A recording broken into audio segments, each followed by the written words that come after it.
It was always my best interest in blowing up a Dalek, and with the benefit of meeting Troy, I had something to work with.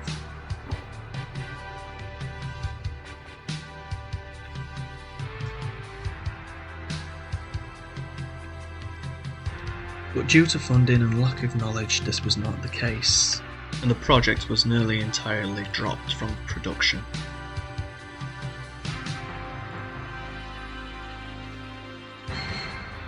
With many attempts and fails, it was decided to cut the explosion, although a bit of effort was made to give the impression of it blowing up.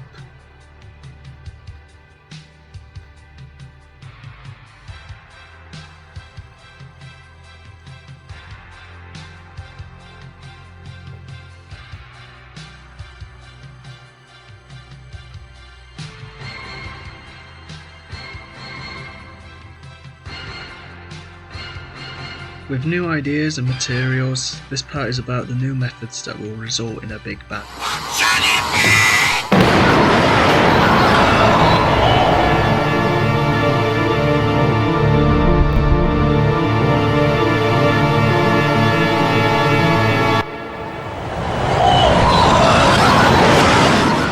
What am I dealing with? Little green men? No, little green blobs in bonded polycarbide armour. Grenades are ready, sir.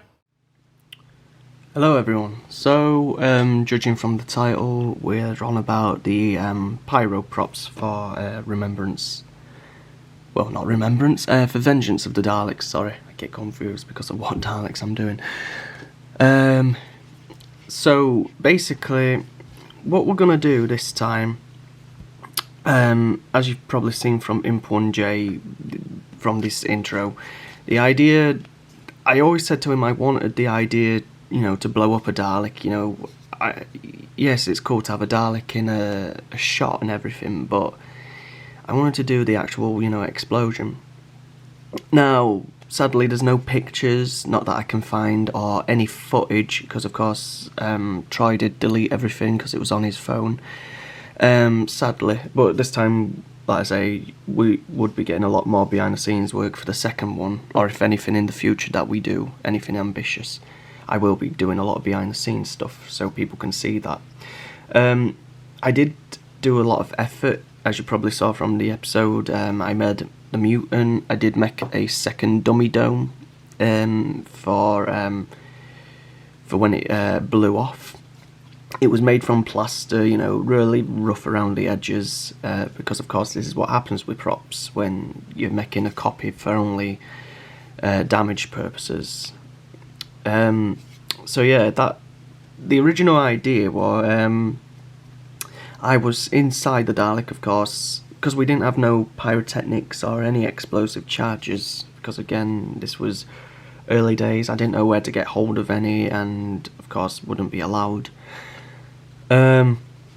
So what I came up with, the idea is just simple puppetry technique methods of using a pole basically to push the Dalek dome off the original neck, because it was Imp1J's shoulders, it was just a new dome fitted over the top that had to constantly get rearranged, because it took 10 attempts until the final one in the actual episode, if you see.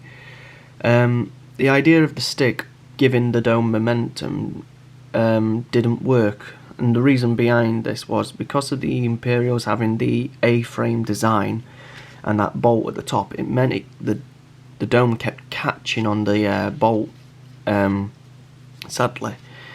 So I wasn't able to actually propel the dome off. So when it came to the final bit, I had to use my hand, as you probably can see, but it's only a quick edit.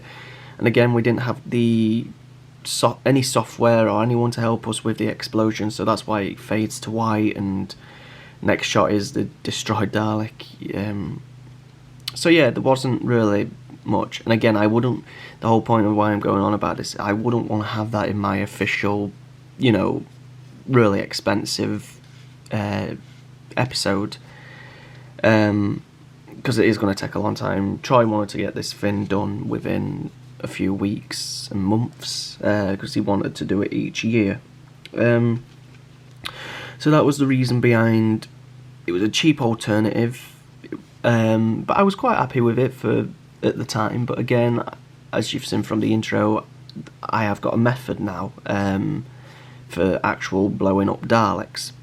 And what I'm going to go on about here is the materials, how it's going to come to happen, and the actual device, if you can call it that, for what's going inside these Daleks. So, with that in mind, I've come up with a solution, only by chance. So basically, I got this new material, an expanding foam. Now, not the expanding foam you get in canisters where you spray it by hand. The type I've got is a 1-to-1 ratio, as in like what you mix with resin. It's like a resin-based material, and if you've seen from the video, or if I'm showing it, it expands quite rapidly. And I have got a few bits here to show off. I've no idea what's happened because they've been on the table, but Finn's... this used to be an eyeball, basically. Yes, it's a mess. It's the reason why I'm not using now foam for the actual parts. I will still have to just use resin because it's still soft for some reason. I don't know if I've done something wrong. But this is basically what it is. It expanded really fast, and I did this inside the mould.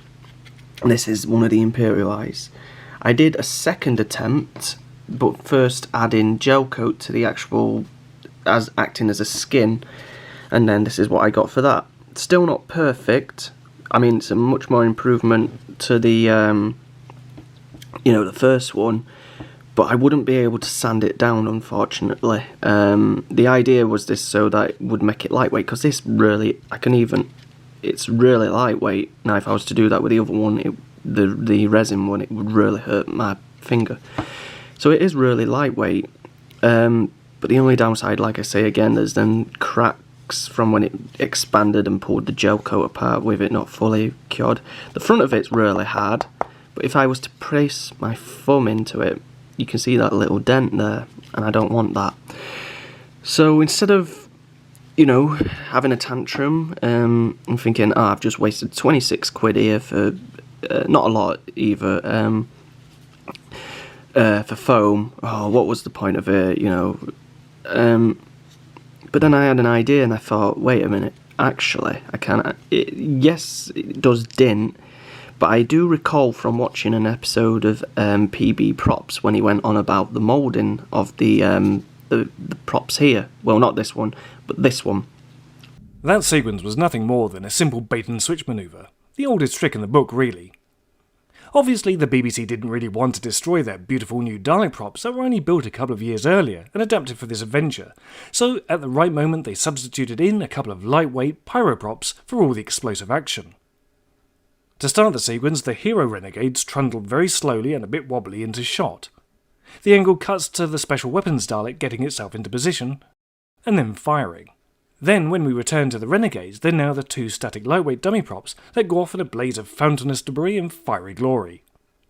Now, these dummy Daleks were built specifically to be blown up, so they didn't really need to look perfect as you only see them for a split second before the detonation ensues, but the illusion is sound nonetheless.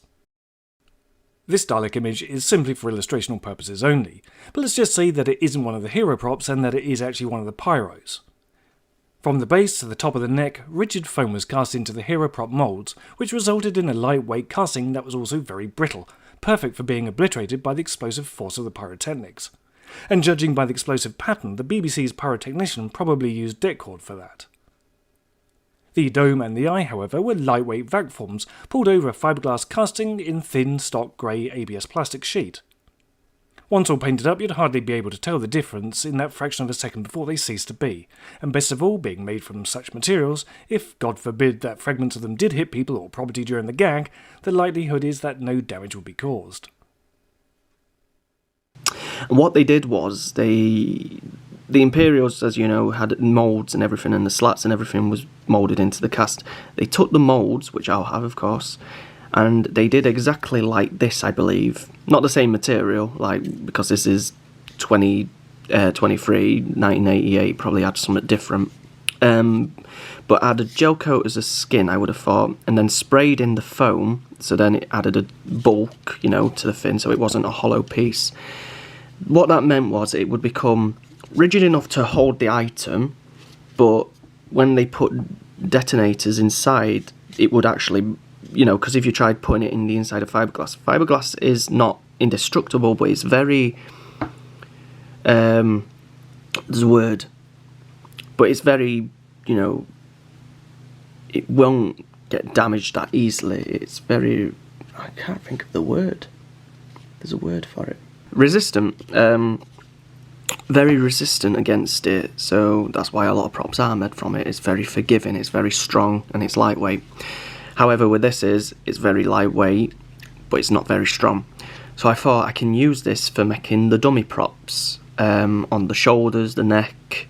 I don't know about the skirts, if they're blowing them up. I'm still having to think of the script and what parts are going to get blown up. But I would like to redo this, where part of one of them gets blown up and half of the Dalek gets revealed and a full-on just top half of the Dalek exploding.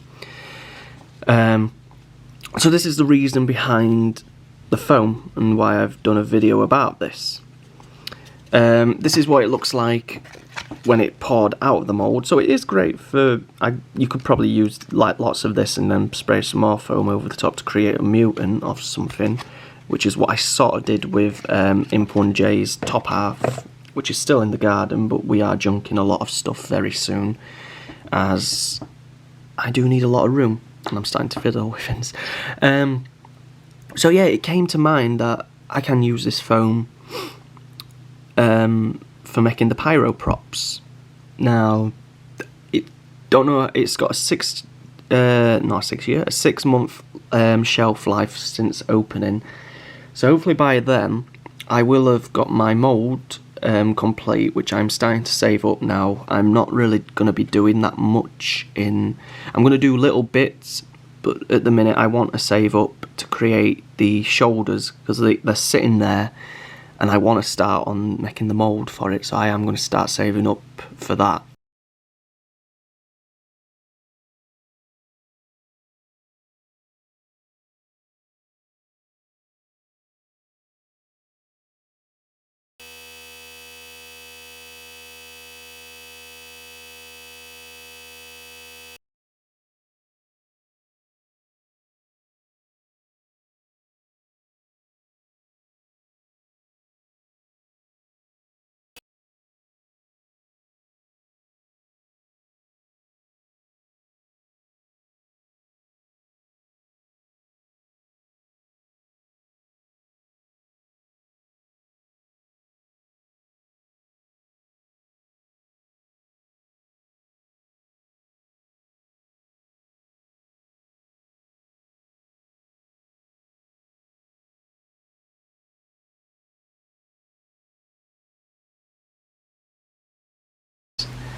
And I'll see you all soon.